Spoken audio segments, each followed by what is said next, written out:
आता बातमी राजकीय वर्तुळातून. गृहमंत्री देवेंद्र फडणवीसांवर राज ठाकरे यांनी निशाणा साधलाय. महाराष्ट्राची कायदा सुव्यवस्था ढासळली, अंमली पदार्थ अपहरण मुद्द्यावरून गृह विभागावर राज ठाकरे यांनी निशाणा साधलेला आहे.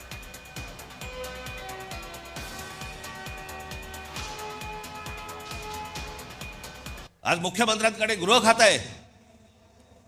संपूर्ण महाराष्ट्रभर सगळ्या ठिकाणी ड्रग्ज विकले जात आहेत. शाळांमध्ये ड्रग्ज जात आहेत, कॉलेजमध्ये ड्रग्ज जात आहेत. तरुण तरुणी सगळे व्यसनाधीन होत आहेत ड्रग्जच्या आहारी लागून. काय करणार आहोत काय महाराष्ट्राचा आपण? कोस्टल रोड मराठी माणसाच्या मुळावर उठलाय. राज ठाकरेंचे मुंबईच्या विकासावर हे प्रश्नचिन्ह उपस्थित केल्याचं पाहायला मिळतंय. त्यामुळे गुढीपाडवा मेळाव्यात मनसे अध्यक्ष राज ठाकरे यांनी सरकारवर जोरदार निशाणा साधल्याचं पाहायला मिळतंय. कोस्टल रोड मराठी माणसाच्या जीवावर उठलाय. राज ठाकरेंनी मुंबईच्या विकासावर हे प्रश्नचिन्ह उपस्थित केले.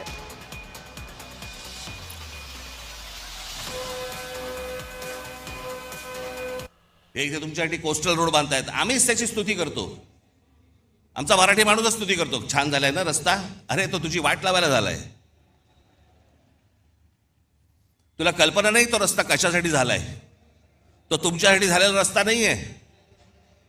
तो बाकीच्यांना आत येण्यासाठी आणि तुम्हाला बाहेर जाण्यासाठीचा रस्ता आहे. तो